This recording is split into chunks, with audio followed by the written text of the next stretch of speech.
Boa noite, irmãos.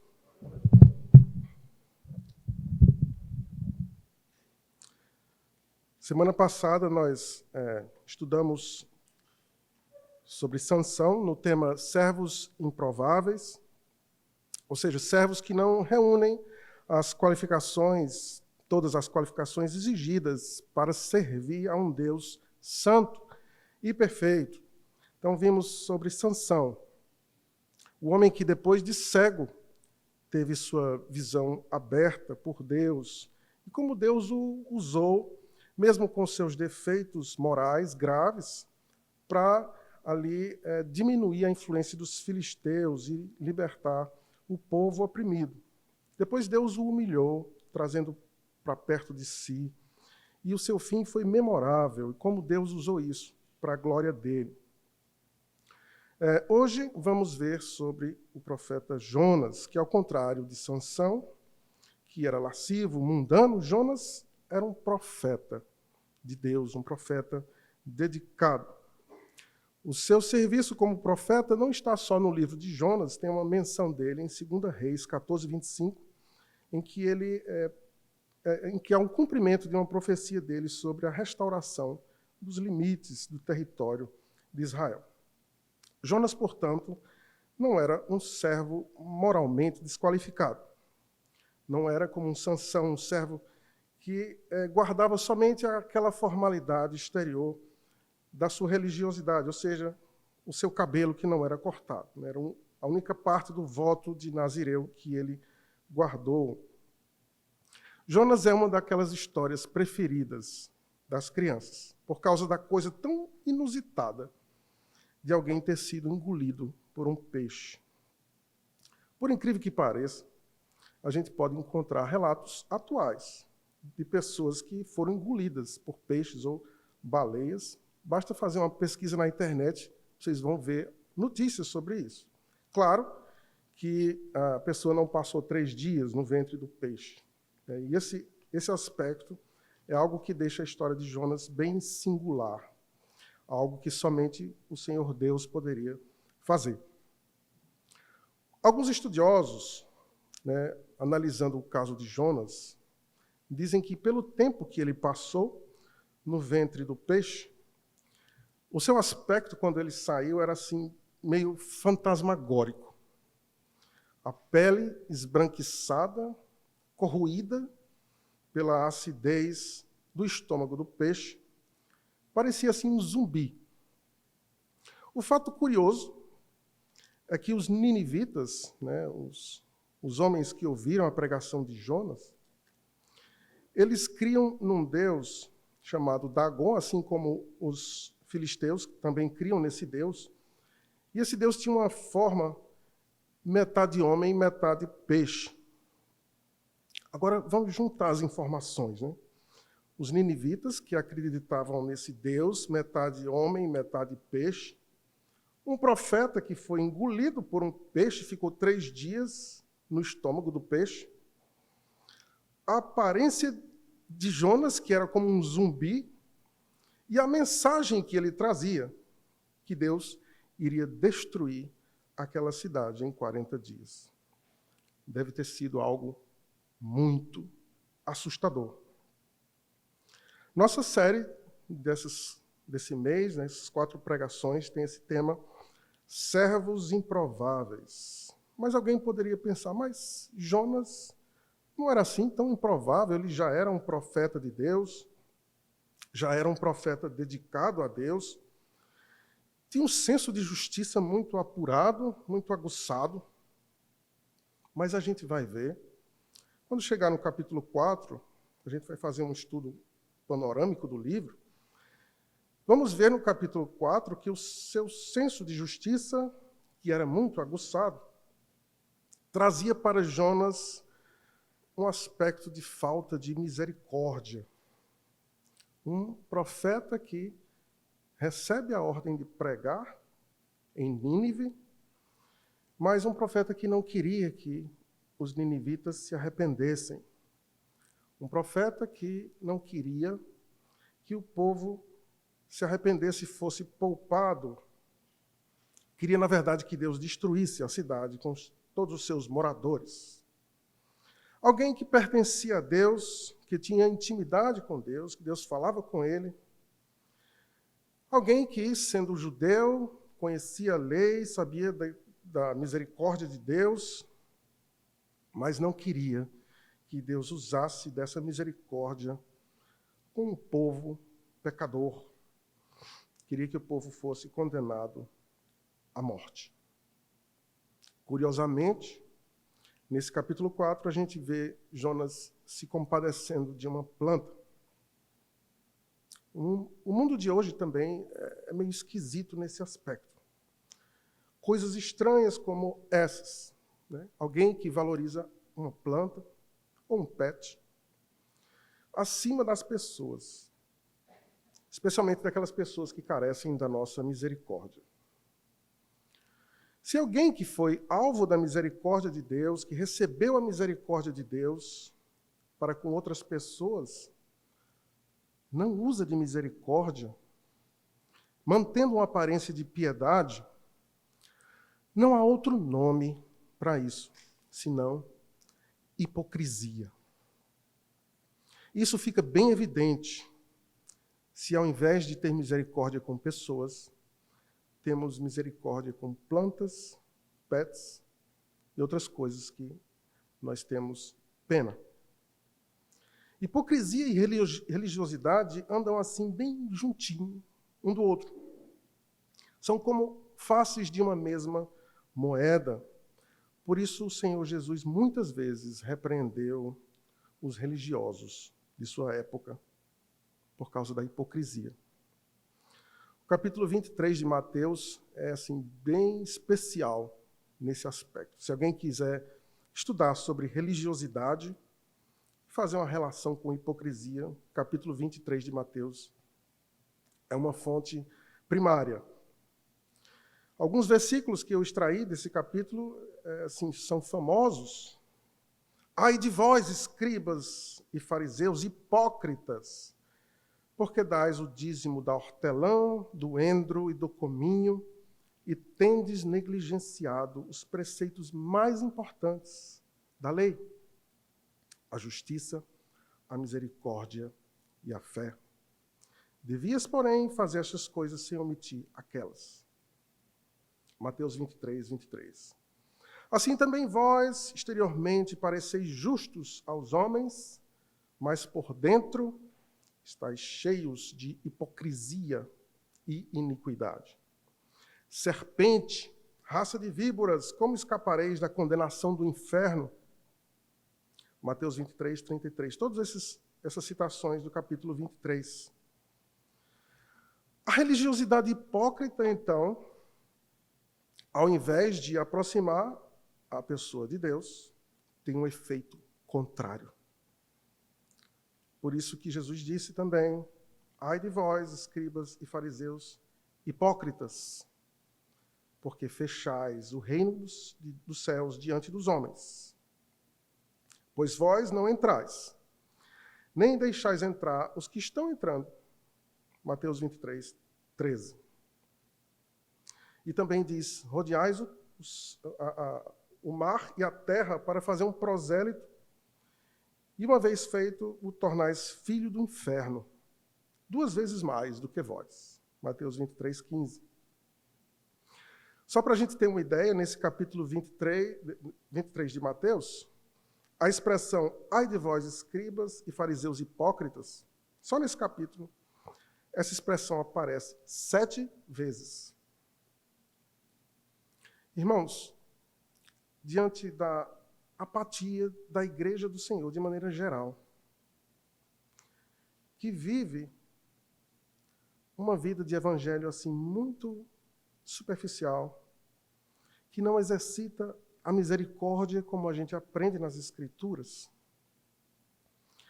eu desconfio que essa situação que Jesus tanto repreendeu seja a situação de boa parte de nós, os crentes, de maneira geral. Nós nos esforçamos para seguir uma religião, as regras de uma religião, de uma igreja, até buscamos a Deus com sinceridade. mas passamos ao largo do ferido na estrada. Aqui, parafraseando a parábola do bom samaritano. Sabemos textos bíblicos de cor, conhecemos centenas de hinos, louvores, mas na hora de exercer a misericórdia, na hora de compartilhar amor e esperança em Cristo com aquele amargurado, com o desesperado, na hora de visitar o doente, o preso, o órfão, a viúva, não dispomos de tempo, nem disposição. E a religião meio que nos justifica, pois em nossa cabeça a gente compensa nossa falta de amor, nossa omissão, no exercício da misericórdia, com longas e bonitas orações, com nossas práticas religiosas. Claro que eu não estou aqui desprezando a frequência aos cultos, a fidelidade nos dízimos e ofertas, as orações, os cânticos, de maneira alguma. Mas é que deveríamos fazer essas coisas sem esquecer aquelas. E voltando para Jonas, é nessa religiosidade sem misericórdia que nós o encontramos. E é por isso que Jonas também é um servo improvável.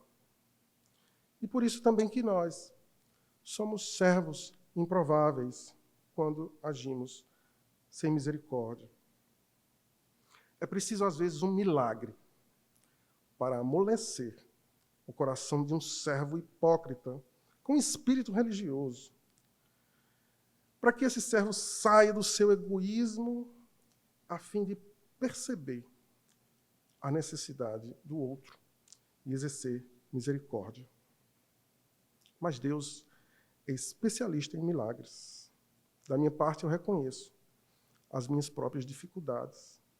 Às vezes eu preciso de um esforço dirigido, consciente, para vencer o meu egoísmo, quebrar minha rotina um pouco e agir. Ajuda, nesse processo, eu relembrar quem eu era. Um pecador que fui alcançado por Deus, fui tratado. Claro que eu sei, nós devemos jogar nosso passado no passado, é isso que a gente aprende. Tudo novo depois de Cristo. Mas não vamos jogar tão longe ao ponto de nos esquecer que fomos alvo da misericórdia da parte de Deus. O cenário aqui em Jonas é na cidade de Nínive, capital da Assíria. Estava junto ao rio Tigre. Fala-se que foi construída por Nimrod, que foi provavelmente, alguns especulam isso, provavelmente o responsável pela construção da Torre de Babel. A cidade de Nínive, segundo Jonas capítulo 4:11, tinha 120 mil pessoas. E eles eram conhecidos por sua brutalidade, perversidade. Eles chegavam a mutilar, empalar, cortar as cabeças dos inimigos, botar na porta da cidade. E representavam um risco real para Israel. Tinham aquela fama de terroristas assassinos. E, de fato, algumas décadas depois dessa história de Jonas, foram os assírios que conquistaram o Reino do Norte.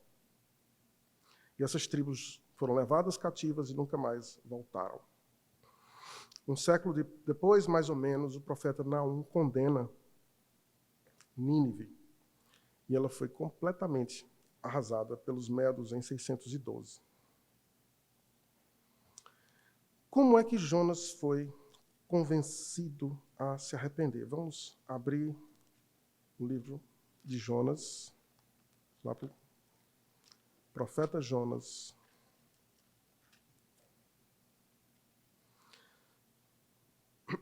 Sabemos que ele recebe a ordem de Deus, mas decide ir para um lugar oposto, pega um barco e vai para o lugar oposto ao que o Senhor tinha enviado, ou mandado ele ir, no caso Nínive.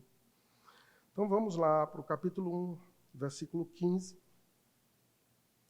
e vamos ler até o 2:2. Jonas, capítulo 1, versículo 15 até o 2:2.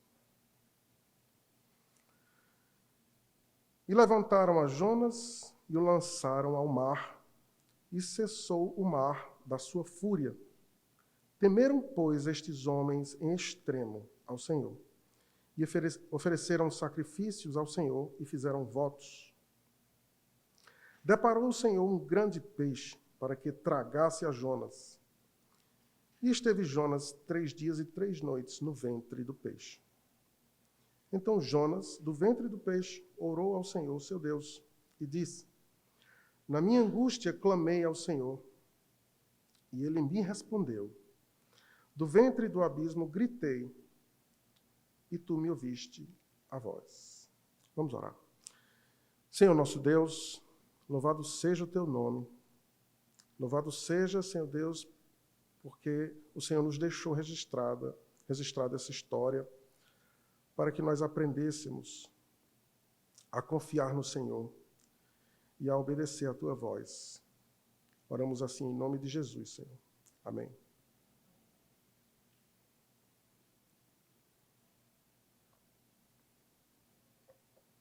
A mudança de atitude de Jonas foi algo que foi forçado pelo próprio Deus.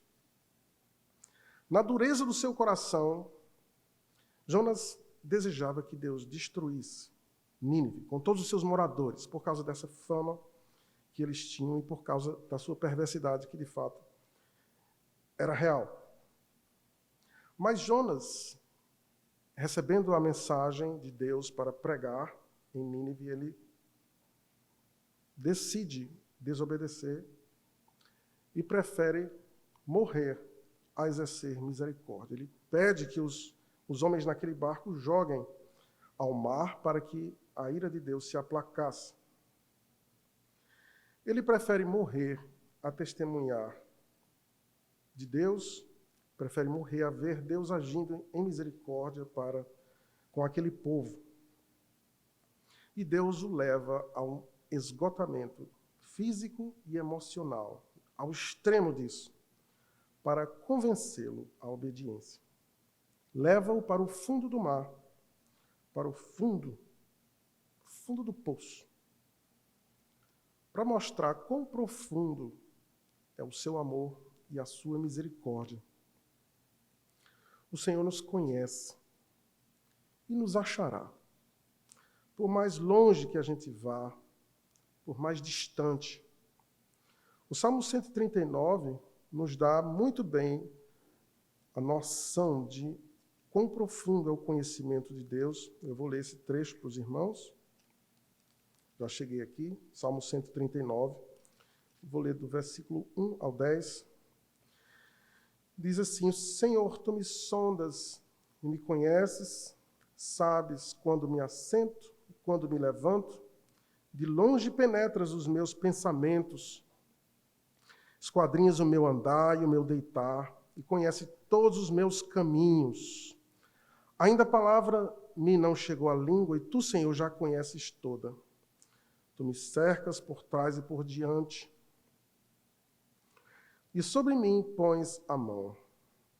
Tal conhecimento é maravilhoso demais para mim, é sobremodo elevado, não o posso atingir. Para onde me ausentarei do teu espírito? Para onde fugirei da tua face? Se subo aos céus, lá estás. Se faço a minha cama no mais profundo abismo, lá estás também. Se tomo as asas da alvorada, se me detenho nos confins dos mares, ainda lá me haverá de guiar a tua mão e a tua destra me susterá. A tua destra me susterá e ainda lá haverá de guiar a tua mão. Muitas vezes, Deus nos guia também pela sua disciplina, e foi isso que aconteceu com Jonas. Não é raro Deus nos guiar com a sua vara. E Deus disciplina a quem ama, vemos isso em Hebreus 12. O Senhor corrige e açoita todo filho que recebe, lá em Hebreus 12, 6 a 8, diz essa verdade. E na sua angústia, Jonas ora. Jonas, pressionado pelo Senhor, ele cede. Já desfalecendo, ele ora depois de 3 dias no ventre do peixe. A oração dele está registrada no capítulo 2. E eu queria destacar aqui o finalzinho da oração, do 7 ao 10, diz assim: quando dentro de mim desfalecia a minha alma, eu me lembrei do Senhor. E subiu a ti a minha oração no teu santo templo. Os que se entregam à idolatria vã abandonam aquele que lhes é misericordioso. Olha Jonas admitindo aqui a sua idolatria. Mas com a voz de agradecimento eu te oferecerei sacrifício. O que votei, pagarei. Ao Senhor pertence a salvação. Jonas promete, então, obedecer a Deus. Será que você já foi constrangido a orar? Eu já fui. Normalmente, quando a gente está angustiado, passando dificuldades, em sofrimento, a gente busca mais a Deus. Infelizmente, é a nossa natureza de procurar Deus mais intensamente quando estamos sofrendo, quando estamos angustiados. Mas quando passa o perigo, aí a gente fica mais tranquilo, vai relaxando. E é nessa segurança, nessa situação de tranquilidade, às vezes de abundância, aí é que mora o perigo. Paramos de orar, achamos que não precisamos mais de Deus, até que vem alguma dificuldade de novo, até que o inimigo nos derruba. E é ruim quando a gente é envergonhado, quando a gente é exposto à vergonha do pecado. Jonas se arrepende aqui, um arrependimento verdadeiro. Mas vamos ver que lá na frente ele precisava se arrepender de outras coisas. A caminhada cristã é assim mesmo. Nós corrigimos uma coisa aqui, continuamos seguindo ao Senhor. Lá na frente o Senhor mostra outra coisa. Nos abate, nos humilha. E o nosso papel é nos arrepender, levantar, corrigir, tratar e seguir. Seguir na caminhada cristã. Todos nós estamos nessa condição. Nenhum de nós é perfeito, todos temos pecado, todos nós precisamos nos aperfeiçoar. Quanto mais estivermos abertos a isso, quanto mais nós estivermos dispostos a corrigir nossos erros, com rapidez também nós nos levantaremos. E Hebreus 12 continua naquela informação, naquela verdade sobre a disciplina, que a disciplina no momento não é agradável, não traz motivo de alegria, mas de tristeza, mas depois produz um fruto pacífico. E a gente, quando é exercitado nisso, produz frutos de justiça. Se fomos disciplinados, se estamos sendo disciplinados, precisamos orar e nos levantar, corrigir nosso passo e continuar no caminho. Quanto mais próximos de Deus, mais nós vamos enxergar nossos pecados, mais nós vamos perceber que somos indignos do Senhor. Mas o que fazer com isso? Fugir? Desobedecer frontalmente? Deixar de servir? Não, nada disso. Nós precisamos ter a coragem de enfrentar nossos erros, de levantar a cabeça e continuar a nossa caminhada cristã. Jonas se arrependeu e decidiu seguir para Nínive. A pregação dele é o que tem assim, de mais curioso e interessante. Primeiro, ele testemunhou aos homens daquele barco. Vamos lá no capítulo 1, versículo 9 e 10. O testemunho dele está aqui nesses 2 versículos. Depois que os homens pressionam Jonas para dizer de onde ele vinha, porque que tudo isso estava acontecendo, ele diz: eu sou hebreu e temo ao Senhor, o Deus do céu, que fez o mar e a terra. Olha que verdade maravilhosa. Eles estavam ali numa tempestade E ele diz, eu sirvo ao Deus que fez isso aqui. Se ele fez isso aqui, ele pode resolver isso aqui da maneira bem rápida, se ele quiser. Foi ele que fez o mar. E essa tempestade está debaixo do controle dele.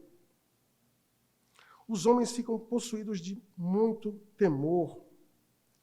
Por quê? Porque um pouco antes, Jonas tinha revelado outra informação. Está no versículo 10. No finalzinho do versículo diz, pois sabiam os homens que ele fugia da presença do Senhor, porque ele o havia declarado. Esse é o testemunho de Jonas. Metade foi um mau testemunho. Metade ele disse, eu estou desobedecendo a Deus, estou fugindo de Deus. Fugindo de Deus é. Quando começa a tempestade, ele diz, olha, meu Deus é que está fazendo isso. Ele que criou o mar, a terra, toda essa tempestade vem dele. E por isso ele é jogado ao mar. Agora veja que essa pregação de Jonas, Deus fez uso de uma forma absolutamente surpreendente. Teve algumas implicações aqui, e Deus age no coração daqueles homens de maneira muito maravilhosa. As consequências é que toda aquela tripulação se entrega a Deus. No versículo 14 diz, clamaram ao Senhor e disseram, Senhor, rogamos-te que não pereçamos por causa da vida deste homem. Eles começam a orar a Deus. Não faças cair sobre nós este sangue, quanto a nós, inocentes, porque tu, Senhor, fizeste como te aprouve. Levantaram Jonas e o lançaram ao mar, cessou o mar da sua fúria. No versículo 16 diz, temeram, pois, estes homens em extremo ao Senhor, e fizeram votos. Toda a tripulação se converteu. O testemunho dele em Nínive é mais surpreendente ainda. Capítulo 3 diz, veio a palavra do Senhor, segunda vez a Jonas, dizendo, dispõe-te, vai à grande cidade de Nínive e proclama contra ela a mensagem que eu te digo. Levantou-se, pois, Jonas e foi a Nínive, segundo a palavra do Senhor.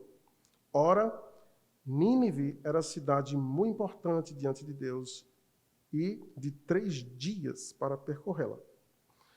Começou Jonas a percorrer a cidade, caminho de 1 dia, e pregava e dizia, ainda 40 dias e Nínive será subvertida. Seriam necessários 3 dias.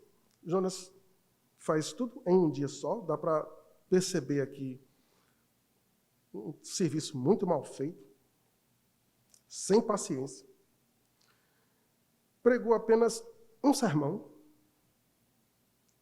Repetiu esse sermão, talvez várias vezes, né, porque foi andando e pregando. O sermão tinha apenas uma frase. E essa frase falava apenas de juízo. Nada sobre graça. Era só condenação. E Deus faz uso disso de maneira absolutamente maravilhosa, surpreendente. Os homens creram.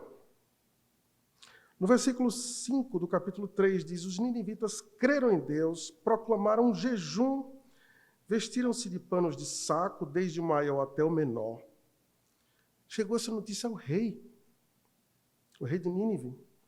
Ele levantou-se do seu trono, tirou de si as vestes reais, cobriu-se de pano de saco e assentou-se sobre cinzas. E fez mais. Fez proclamar e divulgar em Nínive, por mandado do rei, e seus grandes, nem homens, nem animais, nem bois, nem ovelhas, provem coisa alguma, nem os levem ao pasto, nem bebam água, mas sejam cobertos de pano de saco, tanto os homens como os animais. Jejum por decreto. Até os animais. Ninguém escapou. E colocaram pano de saco até nos animais. Absolutamente surpreendente. 120 mil pessoas. 120.000 pessoas nesse movimento. Por incrível que pareça, Jonas foi o maior missionário e pregador de todos os tempos. Não existe outro que tenha, na sua atuação, convertido. Deus converte, né? Mas através dele, Deus converteu uma multidão de uma cidade inteira. Mais pessoas se converteram através de Jonas do que todo o livro de Atos. Isso me constrange, irmãos. Bastante. Olhando para nós, seria demais a gente pensar em um crente por ano, para que a gente, pregando, trouxesse a fé. Por ano. É demais pensar isso. Eu vou lutar, e vou pregar, e vou orar, para que Deus me use e converta por ano. Se a gente considerar nossa igreja, vamos considerar uma igreja de 100 membros. Se cada um fizesse um desafio assim, Deus abençoasse, de fato, um crente por ano, cada um de nós trouxesse a fé, né? Deus trouxesse a fé através de nós, em 10 anos, por incrível que pareça, né? Só fazer um cálculozinho, a gente chega a 100.000 convertidos. Em 10 anos, uma igreja de 100 pessoas, se cada um conseguisse um crente por ano, no segundo ano, a gente teria, no primeiro ano teria 200, 100 mais 100, no terceiro ano 400, isso nessa progressão em 10 anos, chegaríamos a 100.000 convertidos. Né? Quase o número que Jonas assim, através de Jonas, Deus converteu em um dia. Irmãos, é às vezes de fazer vergonha, e eu me incluo aqui, o tipo de cristãos que estamos nos tornando. Parece que não cremos mais no poder do Evangelho. Eu sei que o mundo rejeita o Evangelho, o mundo persegue os crentes, mas talvez isso esteja sendo utilizado como um argumento para a gente deixar de fazer o que nós sabemos que precisamos fazer. Nós vemos aqui um profeta com o coração cheio de hipocrisia, como a gente vai ver no capítulo 4, mas que obedeceu a Deus, obedeceu a ordem de pregar, mesmo uma pregação assim sem amor, sem misericórdia, mas que Deus fez uso disso e trouxe centenas, dezenas de milhares de pessoas ao arrependimento. Se as igrejas no mundo obedecessem a essa ordem, em pouco tempo todo o mundo teria conhecimento da mensagem de salvação. Deus fez uso de Jonas com uma mensagem tão curta, tão sem amor e misericórdia. Imagina o que Deus pode fazer com um crente fiel que tem um coração totalmente entregue ao Senhor em amor por a sua obra. A pregação de Jonas foi um sucesso, apesar de Jonas. Toda a tripulação do barco, toda a população de Nínive. Mas Jonas fica revoltado. Capítulo 4, versículos 1 a 5. Com isso, desgostou-se Jonas extremamente e ficou irado. E orou ao Senhor e disse: Senhor, não foi isso que eu disse, estando ainda na minha terra? Por isso me adiantei, fugindo para Tarsis, pois sabia que és clemente e misericordioso, e tardio em irar-se, e grande em benignidade, e que te arrependes do mal. Peço-te, pois, ó Senhor, tira minha vida, porque melhor me é morrer do que viver. E disse o Senhor: é razoável essa tua ira? Então Jonas saiu da cidade e assentou-se ao oriente da mesma, e ali fez uma enramada e repousou debaixo dela à sombra, até ver o que aconteceria à cidade. O que me impressiona aqui nesse trechinho é o nível de conhecimento que Jonas tinha sobre Deus, sobre o seu caráter, sua misericórdia, seu amor, em relação aos que vivem nas trevas, porque ele diz: tu és clemente, misericordioso, e detalha. E por incrível que pareça, mesmo com esse conhecimento todo, ele ainda guardava no coração a esperança de ver Deus destruindo Nínive. Quanta dureza, irmãos. Quanta dureza de coração. Dá até para dizer: Jonas, teu coração nem bate mais, de tão duro que é. Mas não vamos bater muito em Jonas, não. Né? Vamos olhar para o nosso coração também. O nosso coração tem seus problemas.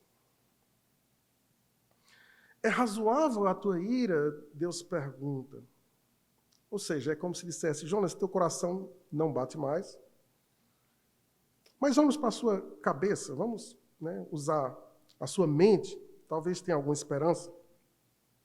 O raciocínio aqui é óbvio.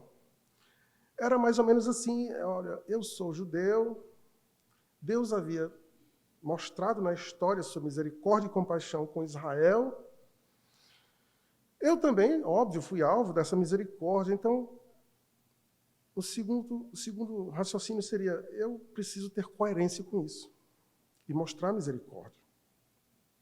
Ademais, eu sou profeta, tenho a função de pregar arrependimento para os pecadores e pregar para que sejam orientados por Deus. Mas parece que Jonas também perdeu o raciocínio. Ele não consegue usar a razão daqui para frente. Tem um coração, mas é duro. Tem uma mente, mas está embotada.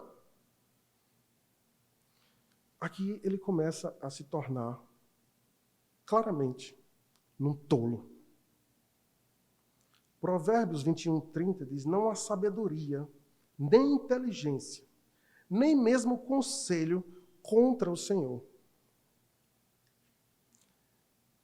Não existe argumento que eu possa usar contra o Senhor para justificar a minha desobediência. Pode ter a melhor lógica humana, melhor lógica, a melhor explicação, mas se for contra a vontade de Deus, isso não é sabedoria, nem conselho. Pode ter a melhor justificativa, mas se for para desobedecer e desonrar a Deus, nada vale. Se Deus mandou, não questione. Não se explique. Não tente trazer argumentos para desobedecer. Jonas não argumenta e se afasta. Vai ali, prepara um enramado ali, tem uma plantazinha crescendo, ele fica embaixo para ver se Deus mudaria de ideia e destruiria a cidade. E aqui Deus traz uma nova lição para Jonas. Bom, Jonas já tinha passado por uma hidroterapia, já tinha sido submetido a uma dieta do peixe, e agora ele vai tomar um banho de sol. Lá no capítulo 4, então, versículos 6 a 11. Então fez o Senhor Deus nascer uma planta que subiu por cima de Jonas para que fizesse sombras sobre a sua cabeça, a fim de o livrar do seu desconforto. Jonas, pois, se alegrou em extremo. Vou deixar aqui bem destacada essa expressão, em extremo, por causa da planta. Mas Deus, no dia seguinte, ao subir da alva, enviou um verme, o qual feriu a planta e esta secou. Em nascendo o sol, Deus mandou um vento calmoso oriental. O sol bateu na cabeça de Jonas, de maneira que desfalecia, pelo que pediu para si a morte, dizendo: melhor me é morrer do que viver. Então perguntou Deus a Jonas: é razoável essa tua ira por causa da planta?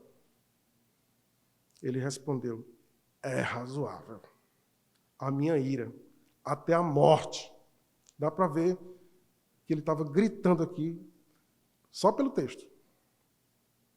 Tornou o Senhor: tens compaixão da planta que te não custou trabalho, a qual não fizeste crescer, que numa noite nasceu e numa noite pereceu. E não hei de eu ter compaixão da grande cidade de Nínive, em que há mais de 120.000 pessoas, que não sabe discernir entre a mão direita e a mão esquerda, e também muitos animais. Jonas precisava se arrepender novamente, agora não por causa de desobediência, porque ele de fato obedeceu, mas por causa do seu coração incompassivo, para não dizer cruel. E Deus expõe Jonas ao ridículo para o próprio Jonas. Um coração egoísta, endurecido, irracional. E usou para isso a lição dessa planta. Só um parêntese, Deus usou a pregação de Jonas, mesmo com o coração dessa forma. E usou de forma maravilhosa. Então, o coração não funcionando, a mente não funcionando. Então, Jonas vai ao extremo dessa irracionalidade por causa da planta. O que a gente percebe, irmãos, é que o coração do homem, ele é assim mesmo. Ele é assim, entregue a muita irracionalidade. Em Jeremias 17:9 diz: enganoso é o coração, mais do que todas as coisas, e desesperadamente corrupto. Quem o conhecerá? Calvino dizia: o coração é uma fábrica de ídolos. Uma fábrica de ídolos. Jonas precisava se arrepender, mas o seu coração e a sua mente estavam totalmente embotados. O verme faz aquela planta secar, o sol e o calor deixa Jonas irado, muito irado. Pede a morte e diz: é razoável essa minha ira. Sem coração, sem mente, Jonas é um completo tolo. Um tolo, Jonas. Quase fazendo declarações de amor para uma planta, enquanto milhares de pessoas estão ali prestes a serem destruídas e ficarem eternamente separadas de Deus. Eu sei que há pessoas que conversam com plantas, mas não é o caso aqui. Aqui é o caso de alguém que está com o coração corrompido, totalmente egoísta e cruel, indiferente à morte de milhares de pessoas. Tem compaixão de uma planta, mas falta compaixão de uma população inteira e muitos animais. Voltar à racionalidade seria fácil para nós, olhando de fora, era simples. Jonas, você teve misericórdia da planta. A planta é menor do que animais e do que seres humanos. Você, Jonas, recebeu misericórdia da parte de Deus. Deus tem misericórdia de pessoas perdidas. Você é um profeta. É sua função falar a vontade de Deus. E para isso você precisa também ter compaixão. Ser coerente, minimamente coerente com a compaixão que você já recebeu.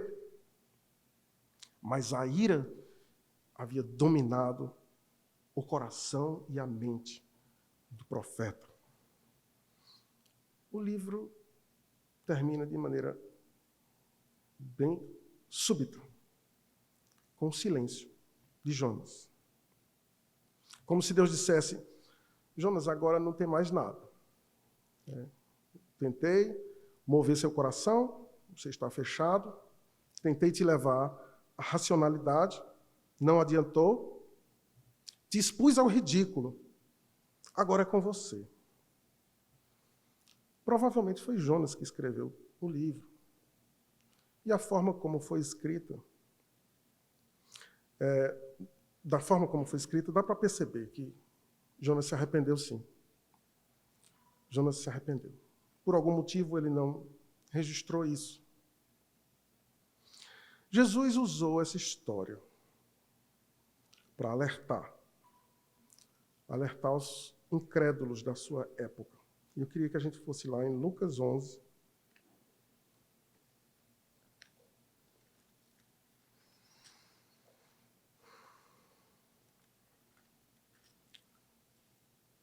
A partir do versículo 29 ao 32.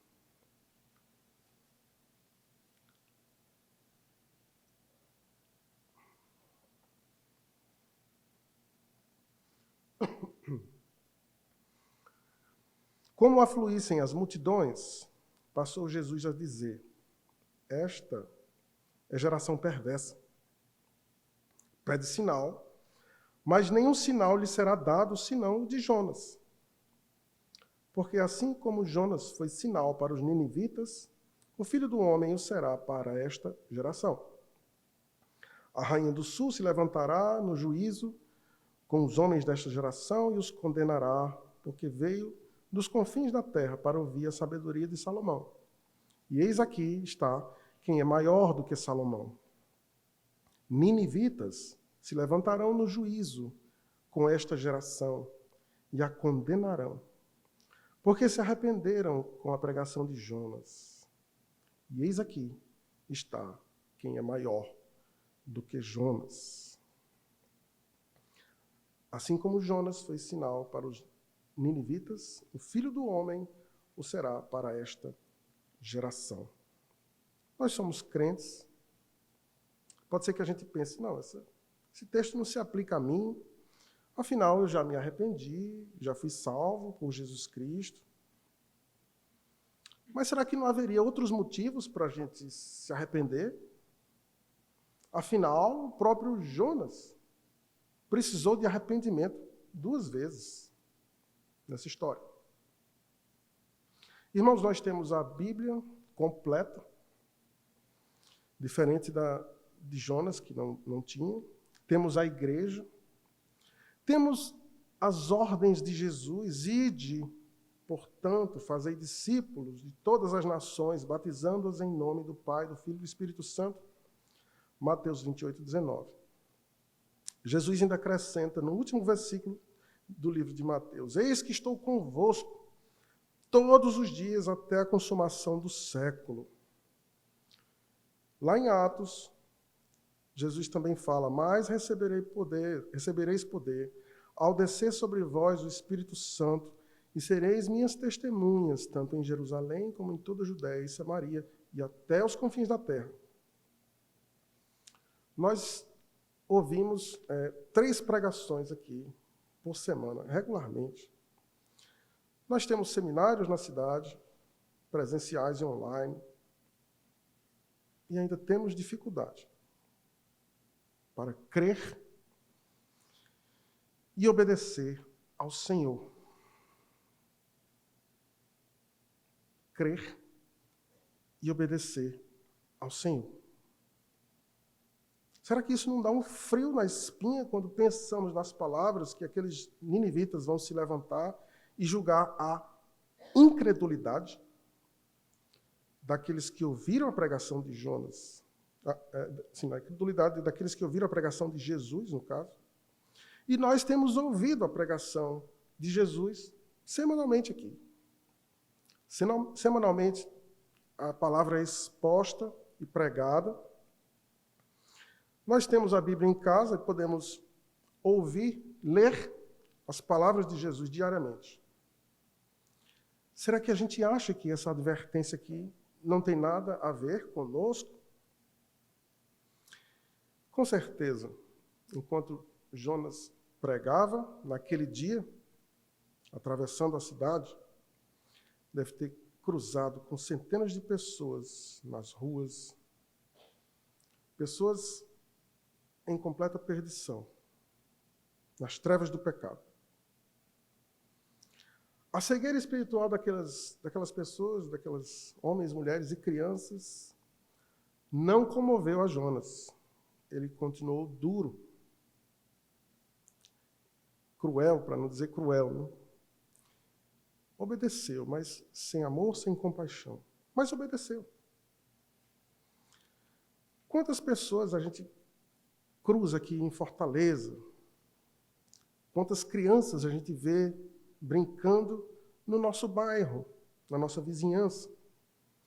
Quantas pessoas a gente cruza no Rio Mar? Quantas crianças moram aqui nas comunidades ao lado da igreja? Quantas dessas sofrem violência, privação de alimento e andam tateando na escuridão espiritual, buscando alguma esperança verdadeira? Será que isso não mexe com o nosso coração? Vamos usar a razão. Vamos usar a razão, já que talvez o coração não pulse como deveria. E a razão é simples também. Eu era pecador, mas conheci o Evangelho. Deus usou de misericórdia para comigo, me salvou e me deu a ordem de pregar esse mesmo Evangelho. Eu deveria ter coerência e obedecer, e pregar essa mesma mensagem de salvação que eu recebi. Será que nem assim eu consigo? Nem o coração e nem a mente entendem isso? Será que meu coração e minha mente estão também embotados? Será que Deus vai precisar me expor ao ridículo para que eu me arrependa? Precisamos acordar, irmãos. Eu falo isso me incluindo também. Precisamos acordar para deixar o Evangelho arder em nosso coração e amolecer esse coração. O Evangelho é o poder de Deus para a salvação de todo aquele que crê. De todo aquele que crê e se submete ao Evangelho. Jonas não registrou aqui nada depois que foi exposto ao ridículo por Deus. Talvez achasse dispensável. Mas esse silêncio de Jonas certamente não foi um silêncio de indiferença. Não foi indiferença. Que não sejamos nós os indiferentes diante de um mundo perdido, de parentes perdidos, de vizinhos perdidos, de crianças perdidas no nosso bairro, tendo em nossas mãos o poder para a salvação, o Evangelho. Aos que são fiéis na pregação do Evangelho, a palavra de Deus diz: quão formosos são os pés dos que anunciam as boas novas, Isaías 52, 7. E quem sai andando e chorando enquanto semeia, voltará com júbilo, trazendo os seus feixes. Salmo 126, 6. E aos que não se entregaram ainda à mensagem de salvação, eu deixo essa mensagem final. Não endureça o seu coração diante da maravilhosa mensagem do Evangelho. Renda-se ao Todo-Poderoso e se arrependa. Peça perdão pelos seus pecados e creia na obra de salvação de Jesus Cristo. Não sabemos quantas chances ainda o Senhor nos dará. Os ninivitas tiveram apenas uma. Que o Senhor nos abençoe, que o Senhor faça esse Evangelho arder em nós e nos motive a pregar em obediência a sua palavra. Vamos orar. Senhor nosso Deus, louvado seja, Senhor, porque Tu és Deus misericordioso, paciente conosco. Sabemos que somos falhos, Senhor Deus, como portadores da Tua mensagem de salvação. Deveríamos pregar mais. Nos ajuda, Senhor Deus, a sermos servos fiéis, servos que Te alegram, servos que se alegram também com outros que se arrependem e aumentam a Tua família de salvos. Oramos assim, Senhor Deus, em nome de Jesus. Amém.